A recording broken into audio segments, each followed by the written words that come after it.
Hello and welcome back to the Timur Podcast. My name is James and I will be your companion as you and I investigate the life, conquest, character, and legacy of Amir Timur. This episode, unfortunately, is a few days late due to some very advanced and complicated technical issues that were completely out of my control. In reality, what really happened is that I recorded half of the episode without my microphone being turned on. But let's just say that it was really advanced technical stuff that just went wrong and I had no control over it. Anyway, sorry about that delay. There caused a few days delay as well as its fair share of anger, but we're back. Let's get started right away.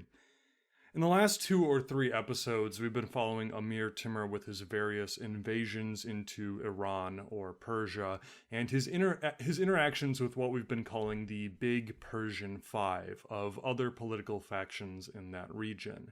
And even though Timur's invasions of Iran or Persia have been successful, as soon as he leaves and returns home to Mawarnar, most of these regions immediately declare themselves as independent and free from Timurid power. Further, to make things even more difficult for the Amir, the last 2 times he has returned home to Samarkand, personal tragedy strikes.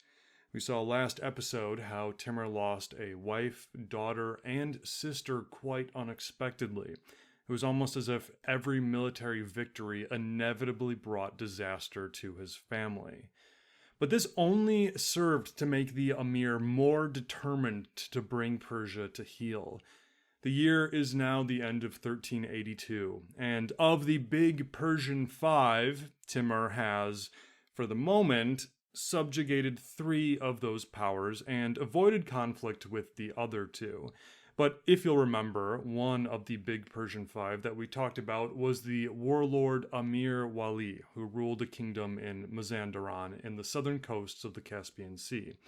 Every time Timur has approached his realm, Amir Wali was quick to send messages offering his allegiance to Timur along with all the necessary tribute and gifts and apologies. However, none of this was done in person. Amir Wali has yet to actually bow down before Timur in person and kiss the royal carpet. As such, Timur decided that it was time to march his army into Mazandaran and teach Amir Wali a lesson once and for all. Timur spent the winter of 1382 and 1383 in his capital of Samarkand before gathering his army, supposedly 100,000 strong at this point, although that is probably quite the exaggeration, but then he marched through Persia towards Mazandaran. But things did not go according to plan. While on the march westwards, messengers arrived to Timur's tent. They brought word that some of Timur's eastern territories were in revolt, particularly the fortress of Esfazar, which would be in eastern Iran today. So obviously that needed to be handled. But the situation at Esfazar... a few things need to be handled. But the situation at Esfazar raised an interesting question. To the east of Esfazar was the region of Sistan. Sistan was ruled by a Muslim dynasty known as the Mihrabanid. I have not included the Mihrabanid in the Big Persian Five because, well, they weren't quite as powerful as those 5 members, but they also weren't in Persia. They were in Sistan. We'll talk more about the Mihrabanid a little bit later, but first we need to talk about this region of Sistan. Now, where or what exactly is Sistan? Well, we're going to pause the history for a minute and take a quick geography lesson. To begin, the name Sistan is probably derived from the word Sakistan, which meant the land of the Saka. The Saka were a largely nomadic Scythian peoples that settled in the region in the 1st and 2nd centuries BC. As to where exactly Sistan is situated today, Sistan is in southeastern Iran, northwest Pakistan, but most of it falls in southwestern Afghanistan today. As for the actual geographical makeup of the region, the vast majority of it is extremely hot and arid desert. There are several deserts in Sistan. Two of the largest are the friendly and inviting named the Dasht-e Margo, or the Desert of Death, and the Dasht-e-Jehannam, or Desert of Hell. This is over 150,000 square kilometers of some of the hottest and driest places on the face of the earth that are subject to regular dust storms and decade-long droughts. Days are scorching, nights are freezing, and there is almost nothing in the way of food or water to be found. So, the obvious questions you may have: number one, if Timur does not control Sistan, who cares? There's nothing there, right? It's just a desert. And question number two, if Sistan dares to resist Timur, who's doing the resisting? People actually live here? Well, to answer the second question, yes, people did live there and they do live there today. There's a long legacy of various nomadic groups and peoples traversing the deserts, moving from one hospitable place to the next. But what should answer both of those questions is this. The various deserts of Sistan are dissected by several powerful rivers. Snowmelt from the Hindu Kush Mountains forms several rivers that flow through Sistan, which is often called the Sistan Basin because of this fact. Thus, much like how the Nile River creates incredible farmland that can be irrigated and lived upon in the middle of the desert in Egypt, Sistan is home to several rivers that bring similar benefits. Among these rivers are such rivers as the Farah, the Kash, and the longest river in Afghanistan, the Helmand. These rivers form in the mountains of what today is northern Pakistan, eastern Afghanistan, and Tajikistan, flow through the Sistan Basin, and then end in a series of wetlands and lakes, the largest of which is the Hamoon-e-Helmand, which translates roughly to the shallow lake of the Helmand River. Today, this lake, along with the other wetlands, are what help separate the borders of Iran and Afghanistan. And as you may have guessed, these rivers brought with them an incredible amount of opportunity for human settlement. It is actually one of the oldest settled places in the world. We're talking like 3500 BC old. And similar to the Nile, the Helmand and the other rivers were heavily irrigated, with systems of complex dams and canals allowing huge amounts of desert to be turned into farmland. As such, it was sometimes referred to with such titles as the Garden of Asia or the Granary of the East.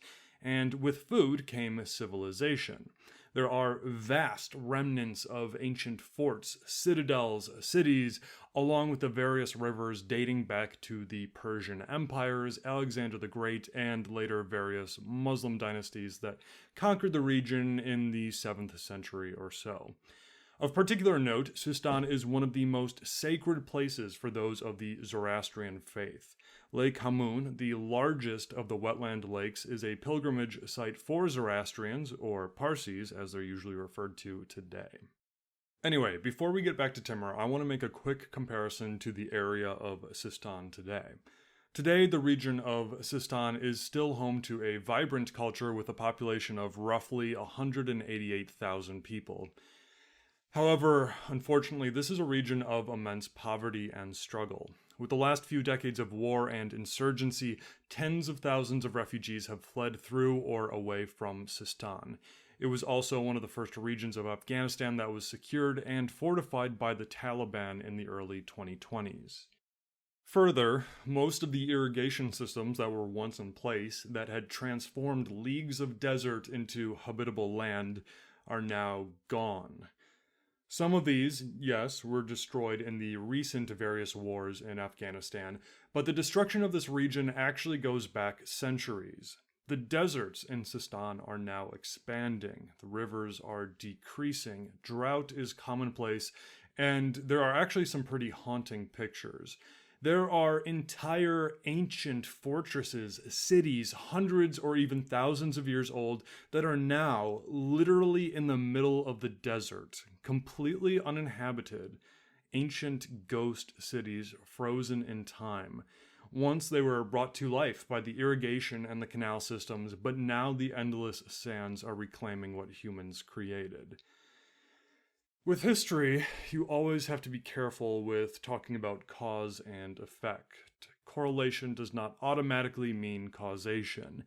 There are a trillion different factors within history, so we have to be careful when saying that X caused Y. Thus, I can't say that Timur is the reason why much of Sistan is destroyed and why the deserts are expanding today. There are just too many different factors that statement ignores. However, I can confidently say that Timur did play a part in the change. Thus, even though he lived more than 600 years ago, this is one example of how his legacy still affects us today. So with that, let's investigate what happened. The first thing that Timur needed to do was to deal with the rebels at the fortress of S3Ep3. Today, S3Ep3 is a tiny village of about 400 people. It lies in eastern Iran, about 350 kilometers or so southwest of the city of Herat. Timur first marched to Herat and then continued to S3Ep3. Once he and his vast armies reached the small fortress, the siege began, but the battle was essentially over before it began. The defenders just didn't stand a chance. Timurid engineers and miners, led by a man named Sheikh Yahya, dug tunnels underneath the walls of S3Ep3. This is a process known as sapping. The idea is you dig underneath the foundations of a wall in order to weaken it and hopefully make it collapse. Sometimes this would happen automatically due to the removal of the earth, but other times fires or even explosives would be placed in the tunnels to cause more destruction.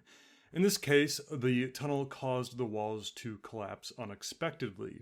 Sheikh Yahya, as well as an unknown number of Timurid soldiers and engineers, were crushed in the tunnel as the walls crumbled.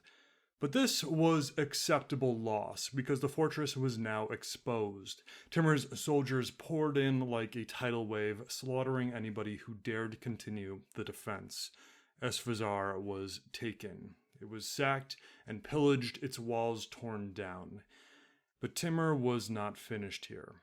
For 2,000 captives had been taken alive, and a message needed to be sent to the world. The 2,000 people were herded and congregated together. I'd imagine they were maybe bound or somehow physically constricted, because I've been thinking about how you could actually do what Timur's men did next. I've tried to figure out the logistics of it, and I'm sure it could be done with enough men. Timur definitely had that, but it was probably a chaotic and messy procedure.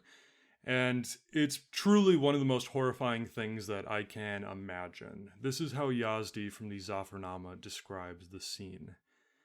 The 2,000 captives were piled alive, one on top of another, with mortar and brick, so that these miserable wretches might serve as a monument to deter others from revolting. 2,000 living people turned into a cement structure, flailing limbs and screaming as the mortar set in. Revolt against Timur would always be futile, and thus ended the revolt of S3Ep3. But had the destruction of S3Ep3 been the goal of Timur's campaign here, or had it merely been a stepping stone towards a much larger objective? Because now, in the early months of 1383, Timur had his entire army on the western reaches of Sistan, which was controlled by the Mihrabanid Dynasty. Very quickly, let me introduce you to who the Mihrabanids were. They were a small Muslim dynasty that had risen to power in the region of Sistan in the 1230s. With the Mongol invasions and subsequent Ilkhanate rule, the Mihrabanids had made the great choice of accepting Mongolian lordship without a fight. As such, the Mongolian and Ilkhanate rulers were quite content with allowing the Mihrabanids to govern Sistan for them, even though they were still technically Mongol subjects. However, Sistan was the very edge of the Mongol world and usually far from the ensuing Mongol wars and civil wars. And because of this, the Mihrabanid were able to kind of mind their own business and even practice some amount of autonomy with the various Mongol Khanates focused elsewhere. And because of this situation, Sistan really thrived under Mihrabanid rule. Their capital city of Zaranj, today situated in Afghanistan very near the Iranian border, it flourished as well as the rest of the Sistan basin. With the collapse of the Ilkhanate in 1335, the Mihrabanid had the political foundation to declare themselves an independent state, which they did. The next few decades continued to bring success to Sistan. Now, these years did bring some war. The northern neighbors of Sistan, the Kart dynasty of Herat, often went to war with the Mihrabanid and at times even subjugated them, although usually that was only for a very short time. Thus, moving forward to where we were a few episodes ago in 1381, when Timur conquered Herat and destroyed the Kartid dynasty, the Mihrabanid were not too sad about that. But Timur was not one to not introduce himself to his new neighbors. So after destroying the Kartids, which we covered a few episodes ago, Timur had sent messengers to the Mihrabanid saying, "Hello, my name is Timur, and since you were once under Mongolian control, you should probably bow down to me too." And the Mihrabanid, following their tried and true strategy of accepting Mongolian rule, responded positively to Timur's message. The leader of the Mihrabanid at this point in time was a man named Malik Qutb al-Din ibn Iz al-Din. And I'd imagine he probably needed two name tags to fit that all next to each other. But anyway, Malik Qutb al-Din had only been ruling Sistan for a year at this point and was not too eager to make new enemies. So he sent Timur a nice tribute, as well as one of his own relatives to join Timur's court as a kind of guest. This guest, or political hostage, was a relative to the Malik, and his name was Taj al-Din Shah-i-Shahan Abul Faath. Again, name tags must have been a hot commodity in Sistan. But all in all, things were looking pretty good for Malik Qutb al-Din and the Mihrabanid. They had shown Timur the correct amount of respect and even obedience. Their enemies, the Kartids, were gone. Timur's armies had gone home. Alrighty, maybe we could continue things in relative peace. And as an extra bonus, although we don't know for certain, it might very well have been Malik Qutb al-Din's own father who had employed Timur as a mercenary way back in the 1360s before Timur had gained power. So, I gotta give Malik Qutb al-Din credit for being neighbors to Timur's growing empire. He seems to have handled himself in the best way possible in order to avoid Timur's wrath. Unfortunately, though, for both Malik Qutb al-Din and all of Sistan, Timur had other plans. In the spring of 1383, Timur invaded Sistan. Now, for you and me today, this seems like a pretty good example of a war without cause. Timur had no justification for invading Sistan other than he wanted it. But there are two responses to this. First of all, Timur didn't need any justification. He was the justification. Whatever he said, whatever he wanted was reason enough. But further, the Zafarnama actually gives us two reasons for Timur's invasion of Sistan. And these two reasons are key because they harken back to the two biggest foundations of Timur's rule. First of all, this is one of the first religious wars that Timur wages. That is, a holy war of Muslims against unbelievers, a jihad. We will see Timur wage several jihads throughout his career. However, as is often the case, and is certainly the case here in Sistan, a jihad isn't a great excuse. Most of Sistan is devout Sunni Muslim. There were countless mosques in the cities of Sistan. The Mihrabanid rulers had all been Sunnis and often were great supporters and patrons of religious buildings and programs. Now, It is true that Sistan and Afghanistan as a whole had often been a cultural melting pot. We already talked about how important Sistan is to Zoroastrians. There also have been several Christian communities in Afghanistan that go back all the way to shortly after the life of Christ. We know that various pagan faiths were often alive and well among the more nomadic peoples typically. We're not far from India, and thus there were surely many Hindus that had immigrated or were traveling through Sistan. And then, of course, also, Afghanistan has a very ancient and vibrant relationship with Buddhism too. So I'm not saying that there weren't non-Muslims in Sistan. There surely were. I'm just saying that the majority, perhaps even the vast majority of people in Sistan at this time were practicing Sunni Muslims. Thus, in this case, Timur's justification for jihad falls a bit short. But the other justification that the Zafarnama gives us is that the laws of Genghis Khan still applied to these lands. That is, as Sistan had belonged to Genghis Khan and the Mongols, it now rightfully belonged to the Timur Gurgan. That is, Timur, the son-in-law of Genghis Khan and rightful Mongol ruler. And to add to this point, the traditional year of Timur's birth is 1335 or 1336.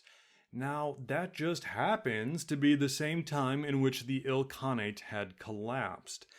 Thus, the argument could be made that Timur's life was literally the rightful continuation of Mongol rule in Persia, Sistan, and the rest of the former Ilkhanate lands. And this exact argument is actually used at times. So a lot more modern scholars seem to think that Timur wasn't really born in those years and that this was literally Timurid propaganda that lives on to this day. But nonetheless, this was used as justification for Timur's rule in the former Ilkhanate lands. Anyway, we're getting distracted, because the justification for a Timurid invasion doesn't really matter at all when tens of thousands of their horsemen show up on your borders. The first place that Timur approached was the fortress of Zeri, which bravely but hopelessly resisted. The fort was taken, its garrison captured. 5,000 Mihrabanid captured soldiers were beheaded. Their heads and bodies were then separated further. The Zafarnama coldly states, "Our soldiers made a mountain of the dead bodies and with their heads erected a tower." So the message was clear. Timur was here to take Sistan. Within a few days, his vast hordes had reached the city of Zaranj, the capital of the Mihrabanid Dynasty of Sistan. Before we continue with the siege of Zaranj, let's very quickly look at the city. I know we've been getting sidetracked a lot with geography and other history, so I'll try and be quick. Zaranj sits on the southwest corner of modern-day Afghanistan today, almost directly on the Iranian border. There are about 50,000 people who live in the city, although the surrounding suburbs and farms increase that population quite a bit. Interestingly enough, Zaranj is actually quite a young city when compared to a lot of its neighbors. And by young, I mean it's still 2,500 years old, but that's pretty young when compared to other cities in the area that date back 4 or 5 or 6,000 years. The accepted story behind the founding of the city is that in about 500 BC or so, under Persian rule, there was a vibrant city on the Helmand River, and it was named Ram-Sharistan. Ram-Sharistan was fed by the river, and it became an oasis in the desert due to a system of canals and a dam. However, with the tragic breaking of this dam, the canals dried up, and Ram-Sharistan quickly lost its water source. So as the desert swallowed their city, the citizens just simply moved back to where the water was, and they founded the new city of Zaranj back on the Helmand River. This city continued to grow and flourish for centuries, as did much of the rest of Sistan. It was conquered in the 650s by the Arab invasions. Then, with the Muslim invasions of modern-day Pakistan and India, for the next few centuries, Zaranj became a sort of base of military operations and recruitment for the Muslim expansion. This only helped the city flourish and grow more. And, as we talked about earlier, the Mihrabanid dynasty took control in the 1230s, accepted Mongol rule, and kept control of their dynasty for quite a while. Now, with these new cities and regions that we cover on this podcast, I do like to look at what the modern situation is. And unfortunately, just like Sistan and much of Afghanistan as a whole, Zaranj has been relentlessly hit by hardships in recent years. During the recent war in Afghanistan between the Taliban and American and Afghanistan government forces, Zaranj was subject to several suicide bombing attacks which killed over 100 civilians. Zaranj was also one of the first victories for the Taliban with the city's capture in August of 2021. The war and ensuing occupation has created a refugee crisis. It's estimated that more than 20,000 Afghan residents of Zaranj and Sistan have fled into neighboring Iran. And in this turmoil, the city has become a capital of smuggling, human trafficking, sexual slavery, along with recruitment for the Taliban. Further, because of its proximity to Iran, it's estimated that the Taliban is making about $175 million every year from customs and taxes in Zaranj. And I think that's probably the most disheartening thing about having this love of history that you and I share. So much of it is just the repeated torture and destruction of the same people in the same places, suffering again and again. Because now we have to return to the year 1383, and Timur is at Zaranj. As we are somewhat used to with this podcast, we have two different accounts of how this siege played out. Yazdi, our pro-Timur source, gives us a detailed day-by-day account of how it played out. And then Ahmed ibn Arab Shah, our strongly anti-Timur source, gives us something a little bit different. So first, let's hear what Yazdi has to say in the Zafarnama, as that offers quite a bit more information about what happened. Timur's forces surround the city. Malik Qutb al-Din, leader of the Mihrabanid, sends messengers to Timur saying that he aims to surrender, but his actions are quite different. Thousands of Mihrabanid infantry exit the city and arrange information to give battle on the plains outside of the walls. Timur accepts the invitation but has a trick up his sleeve. This trick is the infamous nomadic tactic of a feigned retreat. In short, if you don't know, a feigned retreat is usually carried out by horsemen, often horse archers, who pretend that after a short engagement that they are routing in terror and confusion. What this often does is causes the opposing side to believe they have achieved victory, so they break formation, they leave their defenses, and they chase the routing nomads. This inevitably destroys any cohesion and organization that the defenders had, and then leads to exhaustion too. Then the retreating horsemen stop. They wheel around and they charge into the pursuers, often with additional forces coming out from nowhere surrounding the flanks. This usually causes the pursuers to panic and flee themselves, with the horsemen then just mopping up the battlefield by cutting down the disheartened and exhausted pursuers. The hunters become the hunted. So this is what Timur does. He has his swift horse archers engage the Mihrabanid infantry while he hides heavy cavalry in the rear of his own ranks. And the tactic works beautifully. The horse archers shoot for a bit, but as the infantry stand firm and slowly march forward, Timur's horse cav begins to falter and then flee backwards, just as Timur had told them to do.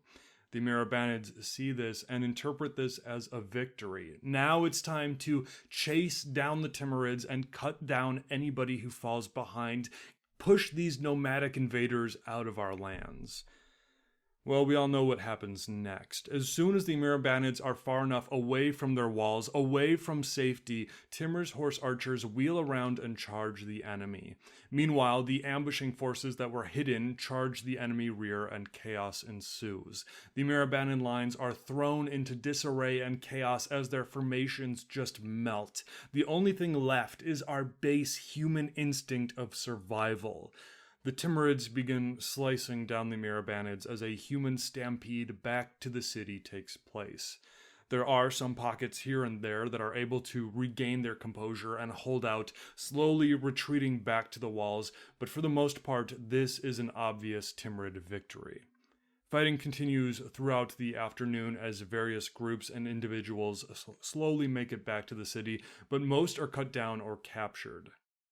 It isn't until nightfall that the fighting actually stops. The first day of the siege ends. Timur has successfully beaten back the enemy from sallying out of the city. Still, though, the walls and gates remain untaken, and most of the Mihrabanid garrison is still intact. On to day number 2. The morning begins, and Timur orders that his men get to work. The city is completely surrounded, with Timur personally commanding the center of his army positioned at the strongest portion of the city's defenses. His son, the Prince Miran Shah, commands the right side, and Timur's friend, the Amir Sirbuga, along with a man named Kodadad, commanded the left. Kodadad was the son of Amir Hussein, the old friend, ally, and eventual enemy of Timur way back in the 1350s and 1360s. So with the men in place, siege preparations are begun. Camps are set up, ditches and walls are built to defend the camps, swords are sharpened, arrows counted, and meanwhile, the psychological warfare is raging. Drums are beat all day, horns are blown, and men are cheering and chanting, mocking the defenders, and already celebrating the impending victory of Timur. Night falls on the second day. But during the night, the Mihrabanid attempt another attack. 2,000 men sneak out of the city under the cover of darkness. They silently approach a portion of Timur's lines and deal with any guards they come across. And then, with a great cry, they pull out their weapons and charge into the Timurid camp in an attempt to break through the siege lines and cause as much chaos and damage as possible. And this is done. Timurids wake up as men rush into their tents, driving spears into their chests and cutting them down with sabers before they can even get up. Horses and camels are also killed or wounded as this attack force cuts deeper and deeper into Timur's lines. Meanwhile, the Timurids here are completely taken by surprise, and those who aren't killed begin to flee. They do manage, though, to regroup and form a line at one of those defensive trenches that they had dug the day before. The Mihrabanid see this and they rush against the Timurids, hoping that their momentum can break the enemy, but alas, you may have gotten the best of Timur's men momentarily, but these are battle-hardened veterans of countless campaigns. Now that the ambush gig is up, the Timurids have the advantage. Endless rains of arrows drives the Mihrabanids back from the trench, back through the Timurid camp, and finally back into the city itself, with only a few making it back inside. This ends day number 2. Day number 3. The sun rises, and again the Mihrabanids sally out to attack. Seeing this, a commander in Timur's army, a man named Mirza Ali, leads 500 of his own horsemen to crash into the Mihrabanid lines before they can organize. And this goes beautifully at first. Mirza Ali and his men charge the enemy and start a rout back into the city. The gates are opened, and the Mihrabanid infantry come flowing in, running in, with Mirza Ali and his cavalry on top of them, slaying as many as they can. And Mirza Ali is probably thinking that now, because the gates are open, perhaps he can push through, perhaps he can take the gates and they can take the city. So he leads his men through the gates among the stampede of defenders into the city. And then you can imagine the terror of the Timurid soldiers, the terror of Mirza Ali, because they have now ridden into the hornet's nest. The Mihrabanids turn around to protect their city, their families, their wives, their children, their people. Meanwhile, more defenders rush to the scene, and Mirza Ali finds him and his men utterly surrounded. And then he hears the worst sound in the world. The gate is closed behind him.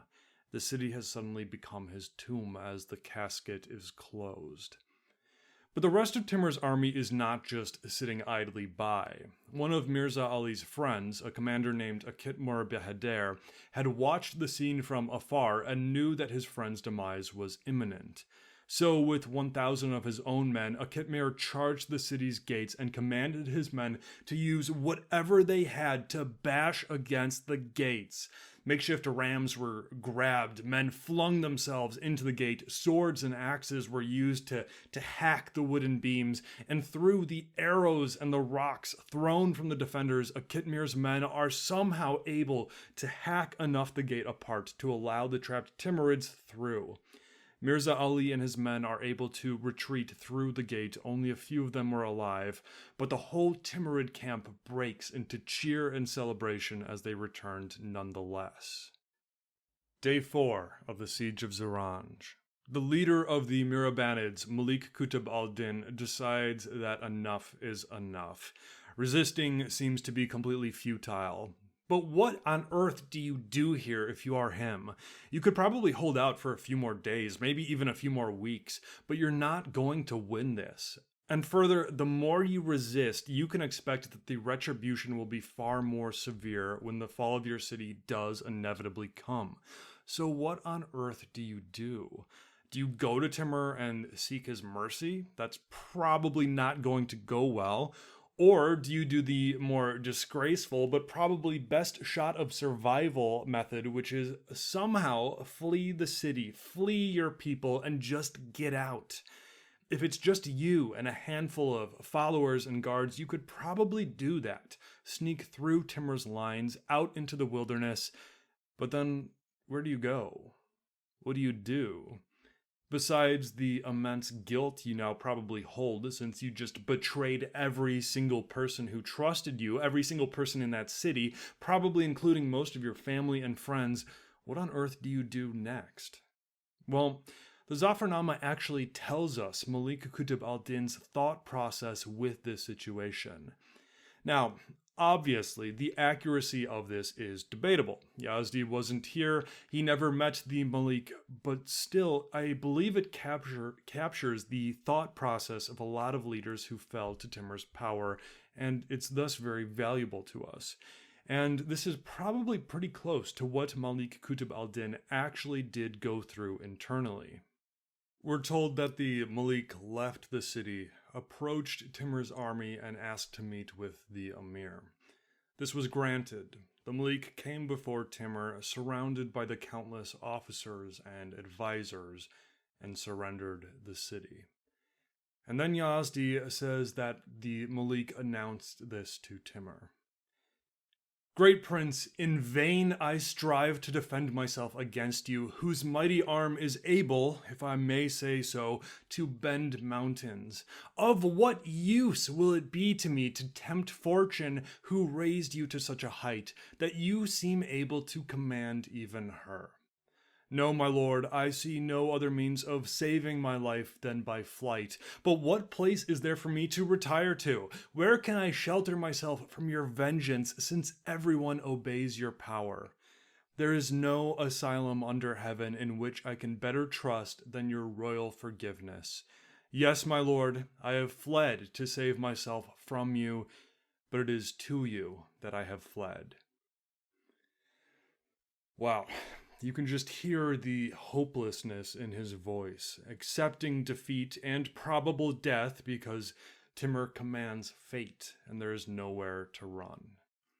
Now, with the surrender, Timur praises the young Malik, who is probably only about 27 or so years old at this point, about the same age as Timur's oldest surviving son, the Prince Umar Shaikh Mirza.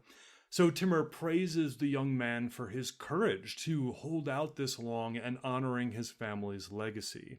He also thanks him for his wisdom in accepting his position of defeat. The Malik is given gifts and then sent back to Samarkand as a welcomed guest.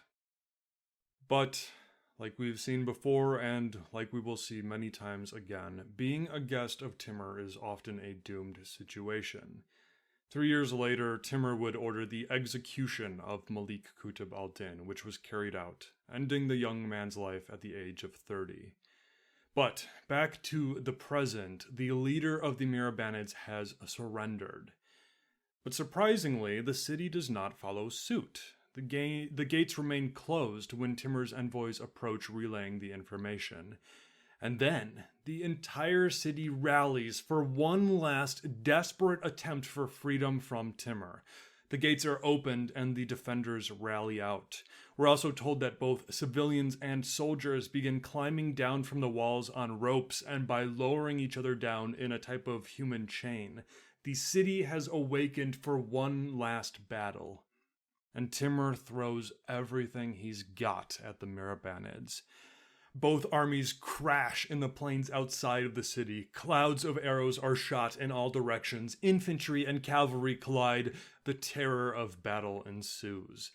And in the very midst of battle is Timur himself, riding through his own lines, shouting orders and encouragement while directly in the storm of combat. Timur was enraged. He may have been enraged because of the city's refusal to follow their leader's surrender. Or, as Arab Shah hints, it may have been because this was the region of Sistan, where Timur likely had been maimed and wounded all those years earlier, and now he desired revenge. But his fury caused a mistake. Being so close to the enemy, Mihrabanid archers began focusing on the Amir, and his horse, his companion through so many years and campaigns, was riddled with arrows and killed, throwing Timur violently to the ground. Fierce fighting around Timur ensues as his bodyguards and soldiers rallied around him while the Mihrabanids are pushing to kill him. But thankfully for the Amir, he was rushed back to the safety and to his camp. He called out to his commanders to bring him another horse as new waves of rage had overtaken him. He needs to get back in there into the fight. But his friends and advisors fall before him, begging him to not return to the fighting as it was just too dangerous. Timur eventually agreed to stay behind, but ordered a full-scale assault. And his men, with new vigor and drive, knowing that their fearless leader had almost just died, charged against the Mihrabanids with nothing but conquest on their minds. The fighting continued, but the battle was over. The endless pounding of the Timurid Ocean could not be withstood. The Mihrabanids were cut down and scattered. Some did manage to retreat back into the city, but the Timurids were hot on their heels. The Timurids then threw themselves at the repaired gate before quickly destroying it and pouring into the city. Meanwhile, assaults had been launched on all sides, with ladders put against the walls and Timur's men climbing over the walls from all directions. All defense crumbled. Zaranj was now in the hands of Timur. Now, I have to pause here, because this account of the siege and battles of Zaranj and Timur's initial invasion of Sistan comes from the Zafarnama, which is our best source on Timur's life, but also the most pro-Timur source. Probably our second best source on Timur's life is written by Ahmad ibn Arab Shah, somebody who personally suffered from Timur's conquests and thus is about as anti-Timur as you can get. Arab Shah typically writes a lot less about the events of Timur's early conquests, and his timeline is kind of messed up at points because he wasn't there. So Arab Shah only writes a few paragraphs about Timur's invasion of Sistan and the Mihrabanid Dynasty, but his account indicates that Timur had no justification for his actions here. No holy war, no quote-unquote law of Genghis Khan. The only reason that Timur was here was because he was the Prince of Destruction and bent on revenge from his injuries in the region decades prior. And further, Arab Shah goes on to say that not only did the Mihrabanids not resist Timur, but that they had actually tried to bow down to him in every way possible, which is quite a different view of events. So this is what Arab Shah says.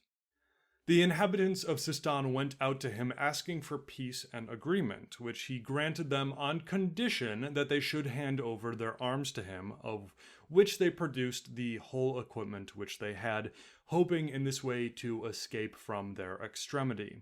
And he put them on oath, and ordered them to swear plainly that no further weapons of theirs were left in the city. So, comparing these two accounts, did Zaranj and Sistan accept Timur's lordship right away? This actually does seem a bit in character. After all, the Mirabanids had regularly accepted Mongol and nomadic rule in order to avoid destruction, happy to rule in their stead. But then again, the young Malik may have wanted to prove himself. Maybe he did fight Timur initially before complying, like Yazdi says. We just don't know. Our two sources are quite different.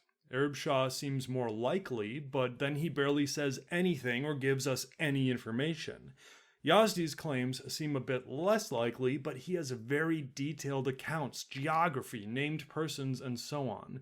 So we don't know. However, there is something that all of our sources agree on. Unfortunately, Timur took the city of Zaranj and utterly destroyed it. Arab Shah's quote, which I just read a minute ago, goes on and says this about how the citizens of Zaranj were treated after they had given up their weapons to Timur. And as soon as they had been given this guarantee, he drew his sword against them and threw upon them all of the armies of death. Then he laid the city waste, leaving it not in a tree or a wall, and destroying it utterly, no mark or trace of it remaining. And when he went away, no one was left alive in the city. Similarly, this is how Yazdi describes it. The victorious soldiers pursued their victory, gave a second assault, mounted the breastworks, and having made themselves masters, destroyed the houses and public buildings, put to the sword those horses not killed in the fight, razed the walls of this fine city, the inhabitants of whom they killed, both men, women, and children, from persons of 100 years old to infants in the cradle. Yazdi tells us that Timur's soldiers sacked the city for 3 days. Anything that could be looted was taken, with, quote, the soldiers took even the very nails of the gates. Anything not lootable was burned or destroyed. The only people left alive were a handful of doctors and learned men who were sent back to Samarkand. Everybody else was killed. No sparing, no slaves, just death. Zaranj would later be rebuilt and re-inhabited. It would actually become a pretty important city in later Timurid history, but for now, it was nothing but a smoldering ruin. The gateway into Sistan was gone, and Timur's invasion of Sistan had only just begun. His army poured into the valleys and riverways of Sistan, destroying anything in their path, killing and raping and slaving. Timur's main force marched alongside the north side of the Helmand River, marching east into the heart of Sistan, but he had other smaller contingents, some led by his son, the Prince Miran Shah, following the other rivers eastwards. Several smaller towns and fortresses were destroyed along the way. Nobody was spared.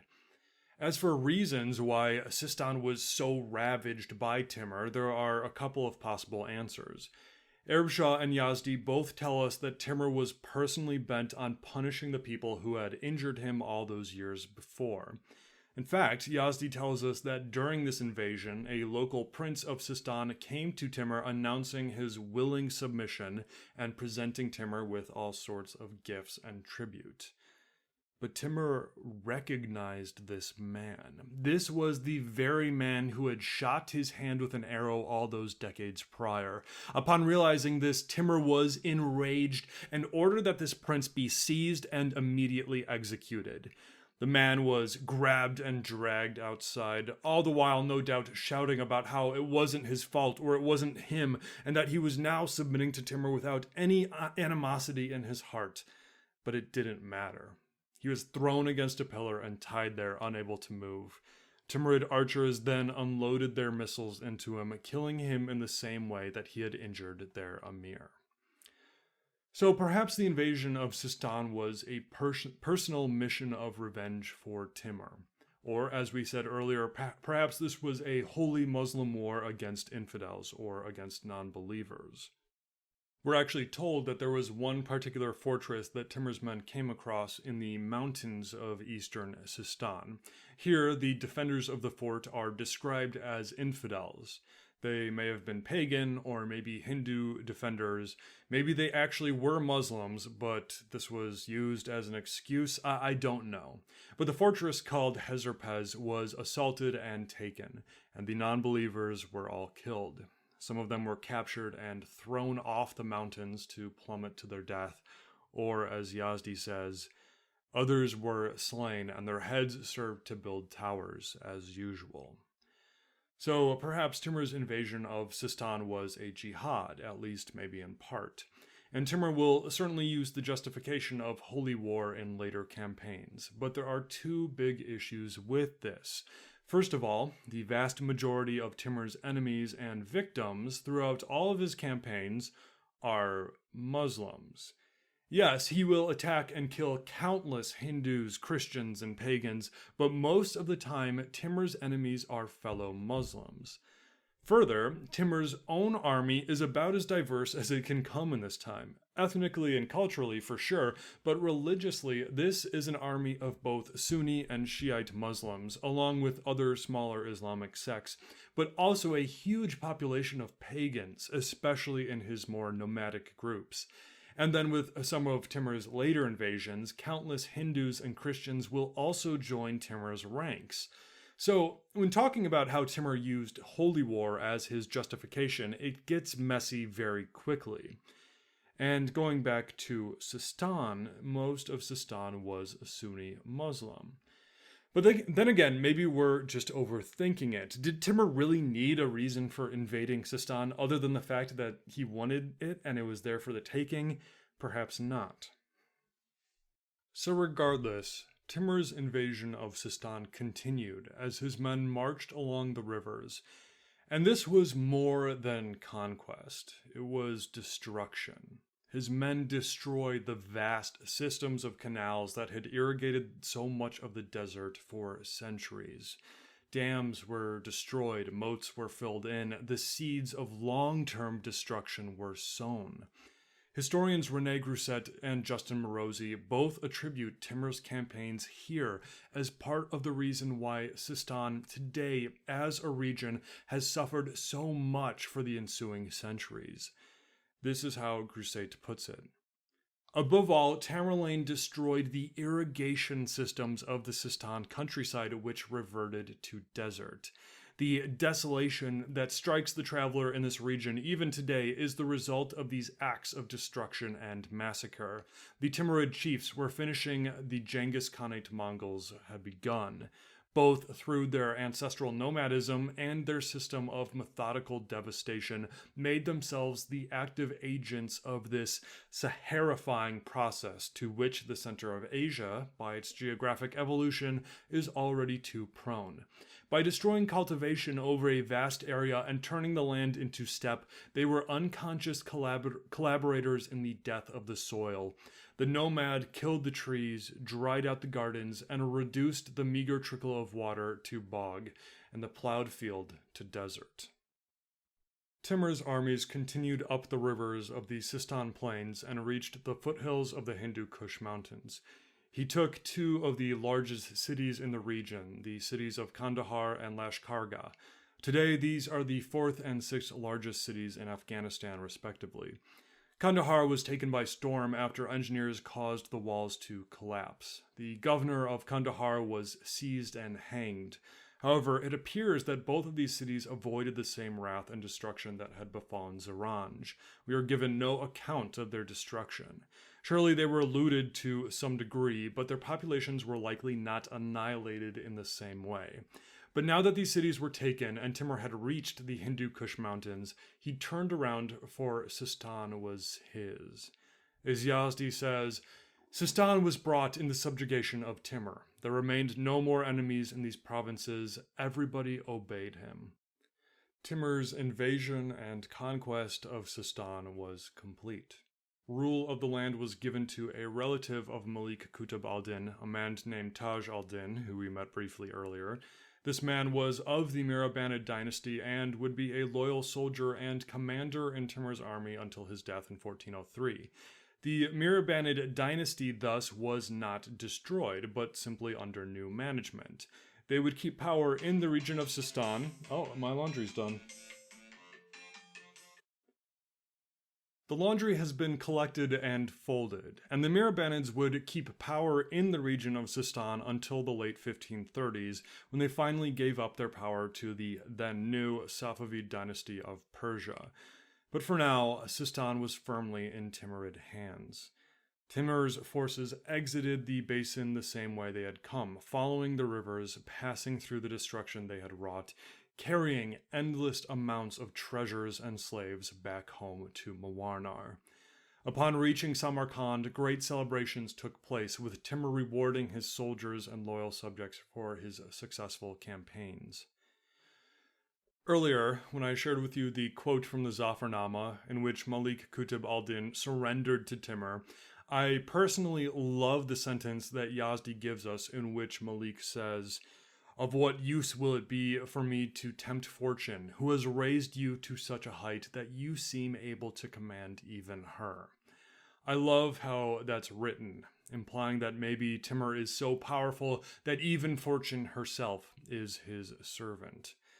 It's a beautiful sentence and intriguing concept, but we all know that fate, or fortune, or God, or the gods, or whatever have you, no man can control them.